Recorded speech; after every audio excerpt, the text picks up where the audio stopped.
करती आ रही हैं, उसकी रोशनी में हमारे मसाइल पर कुछ गुफ्तगू करें। समा फरोज साहिबा।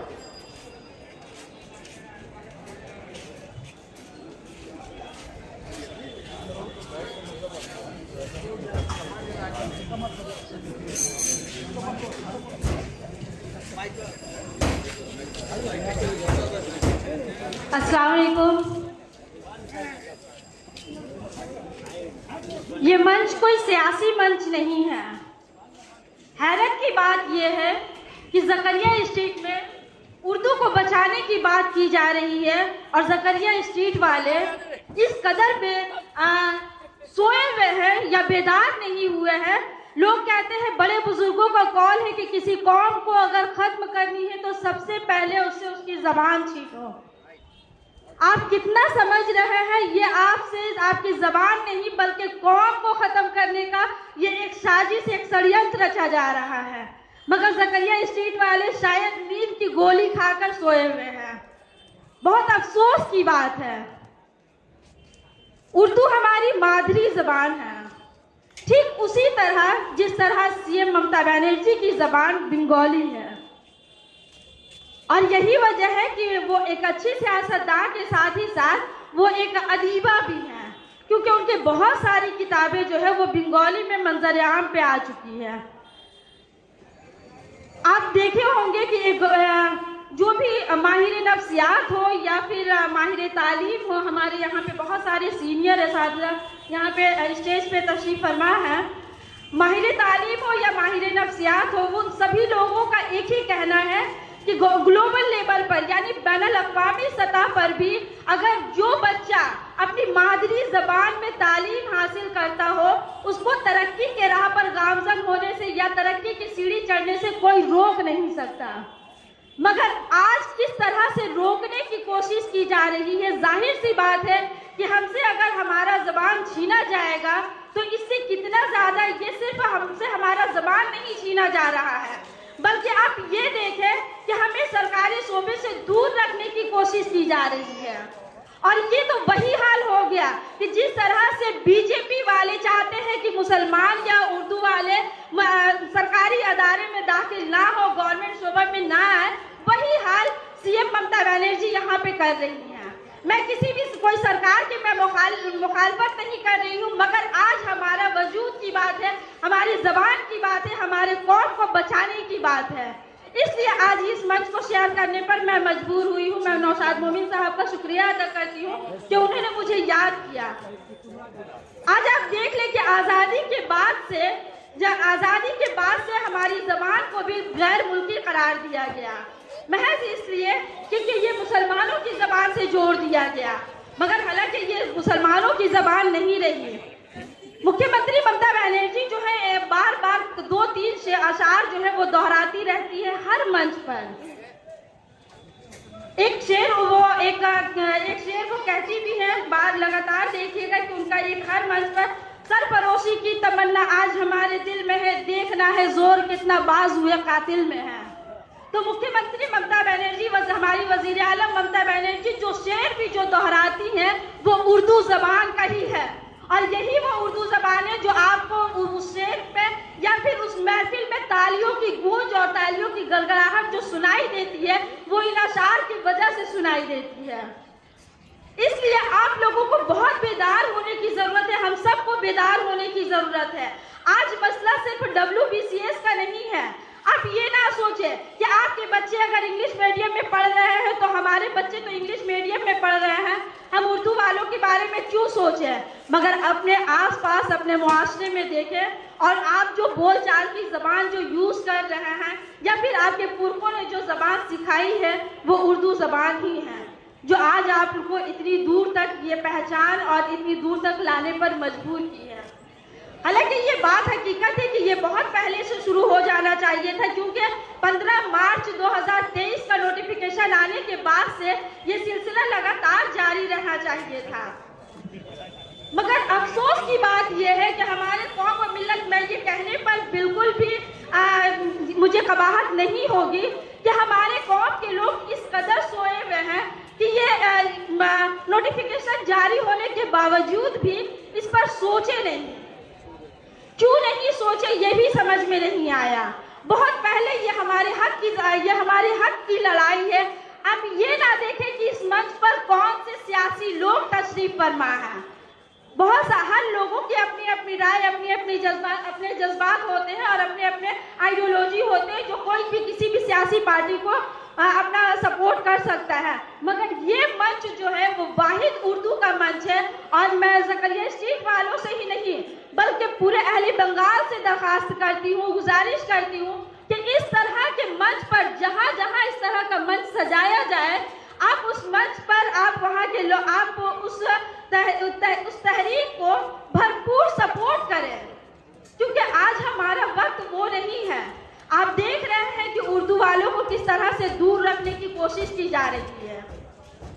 किसी ने कहा है कि 5%, सिर्फ 5% के लिए हम 95% को हम खत्म नहीं कर सकते हैं। हैरत की बात है, यहाँ तो एक वोट से भी सरकार गिरती और बनती है।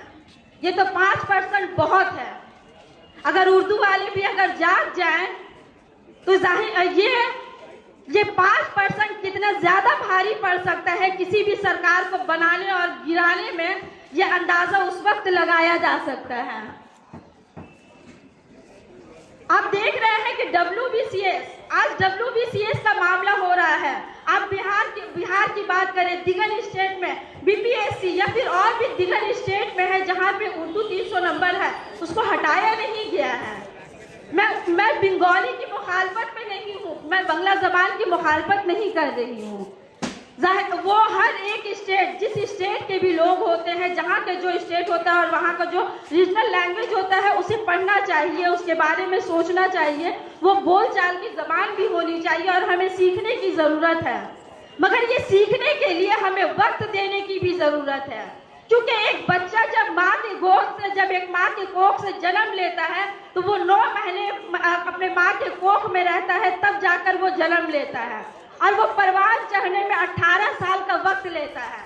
मगर आपने तो यहाँ पे हमारे बच्चों को, उर्दू वाले को इतना वक्त भी नहीं दे रही है कि जिससे वो अपने फ्यूचर के बारे में सोच सके। आज उर्दू की बका की बात करने वाली मुख्यमंत्री ममता बनर्जी, वजीर आलम ममता बनर्जी आज उर्दू की तरक्की की बात कह रही है और वेस्ट बंगाल उर्दू एकेडमी कायम की हुई है, जहां पे 18 करोड़ रुपए सालाना दिया जाता है।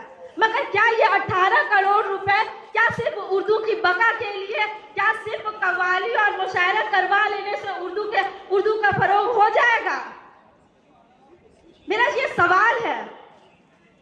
अगर ये कव्वाली और मुशायरा और दीगर प्रोग्राम्स करा लेने से अगर उर्दू का फरोग अगर हो जाता, एक तरफ आप उर्दू की रहनुमा बन रही है और एक तरफ कह रही है कि हम उर्दू के लिए 18 करोड़ रुपए वेस्ट बंगाल उर्दू एकेडमी को देती है, मगर दूसरी जानिब हमारे ही बच्चों को, हम उर्दू वालों को, हमारे भाई बहनों को WBCS से या फिर UPSC इस तरह के एग्जाम से उर्दू, हिंदी और संथाली जबान वालों के साथ जो सौतेला सलूक किया जा रहा है, मैं उसकी पुरजोर मजम्मत करती हूँ और आप तमाम अहबाब से गुजारिश करती हूँ कि इस तरह की तहरीक को आप सियासी ना समझकर बल्कि इस मामले में आगे आए। आप ये ना देखें कि ये मुखालफत की जा रही है, बल्कि हम अपने हुकूक की लड़ाई लड़ रहे हैं और हुकूक की लड़ाई में जहाँ तक जाने की बात होगी मैं भरपूर सपोर्ट करूँगी। और अहले उर्दू वालों से भी मैं गुजारिश करती हूँ कि आप कोई भी जो मिल्लत के जो सो कॉल जो ठेकेदार लोग हैं, हमारे अंदर भी कमियां हैं। हमारे अंदर कमी ये है कि हम किसी न किसी के सहारे हम CM से बात करने की कोशिश करते हैं। क्यों? आज तक हम लोग एक कमेटी नहीं बना पाए और आज तक हम एक वफद लेकर CM तक नहीं पहुंच पाए। ये हमारे अंदर कमी है। क्यों हम ये ऐसे सो कॉल मिल्लत के ठेकेदारों का पूंछ पकड़कर उसके बाद CM तक जाने की कोशिश करते हैं? क्यों हम अपनी शनाख्त और अपनी अहमियत को नहीं समझ पाते हैं? ये मैं गुजारिश करूंगी इस स्टेज से भी कि जो भी इस तहरीक को चला रहे हैं एक वफद की शक्ल में मिल्लत के ठेकेदारों को वहीं तक रहने दें, क्योंकि ये जब भी जाते हैं मुख्यमंत्री ममता बनर्जी के पास, इनके पास अपने ही खुद के इतने मसाइल होते हैं कि अपने ही मसाइल को हल करवाने में ये बिजी रहते हैं। तो ये कौम के बारे में क्या सोचेंगे, हमारे बच्चों के बारे में क्या सोचेंगे। इसलिए मेरी गुजारिश है कि आप लोग खुद एक वफद की शक्ल में जाएं और मुख्यमंत्री ममता बनर्जी से, वजीर आला से मिलने की एक कोशिश करें। कोशिश करने से तो अल्लाह भी साथ देता है और मुझे यकीन है कि हम सबका साथ, क्योंकि ये हुकूक की लड़ाई है और एक न एक दिन जीत तो हमारी होगी, क्योंकि ये 5% नहीं, जब ये 5 जब मुट्ठी बनता है तो बहुत ताकत होती है। बहुत शुक्रिया।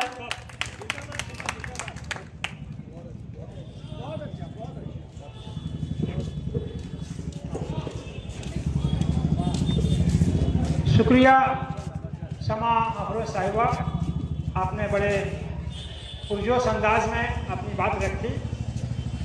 देखिए, उर्दू की मुखालफत की बात आ रही है, एक छोटा सा वाक़या याद दिला दूँ। महाराष्ट्र कितनी दुश्मनी है और ये जो मुल्क में जो हुकूमत आई है बीजेपी की, बैक्ड बाई आरएसएस, इस जहनीत के लोग जहाँ भी हैं उर्दू की मुखालफत कर रहे हैं। आज से नहीं, आज़ादी के ज़माने से ही। अभी फिलहाल महाराष्ट्र में एक म्यूनिसिपैलिटी का बोर्ड, एक म्यूनिसिपैलिटी का बोर्ड उर्दू में लगा दिया गया था। मामूली सी बात थी। एक साहिबा को बहुत ख़राब लगा, वो चली गई कि ये बोर्ड उर्दू में क्यों, उसके लिए वो हाई कोर्ट में चली गई और हाई कोर्ट ने उसको जब रद्द किया तो वो सुप्रीम कोर्ट भी चली गई। एक बोर्ड हटाने के लिए किस लेवल तक वो जा सकती है। मगर वो तो कहिए गुज़श्ता दिनों, ज़्यादा दिन नहीं हुआ, 10-12 दिन हुआ, सुप्रीम कोर्ट की राय उर्दू के फेवर में आई है और सुप्रीम कोर्ट ने साफ लफ्ज़ों में कहा कि उर्दू कोई बाहरी ज़बान नहीं है, इसी मुल्क की ज़बान है और जिस तरह से प्राकृतिक बरन से हिंदी पैदा हुई है उसी तरह से उर्दू भी पैदा हुई है, यहीं की ज़बान है। आप इस गलतफहमी में न रहें, आपके पिटीशन को रद्द किया जाता है। तो यह है हाल उर्दू की मुखालफत का। इसी वजह से हम लोगों को थोड़ा बोला जाता है ना कि आँख कान खुला रखिए, पढ़िए, समझते रहिए, कहाँ से किस तरह से ईंट पत्थर आ रहे हैं, उसको हम लोग किस तरह से रोकेंगे, कौन सा हरबा हम लोग अपनाएंगे ताकि उसका मुकाबला किया जा सके। बहरहाल शमा अफरोज साहिबा के बाद मैं जब ये नोटिफिकेशन जारी हुआ 15 मार्च 2023 में, उसके फ़ौरन बाद हमारे एक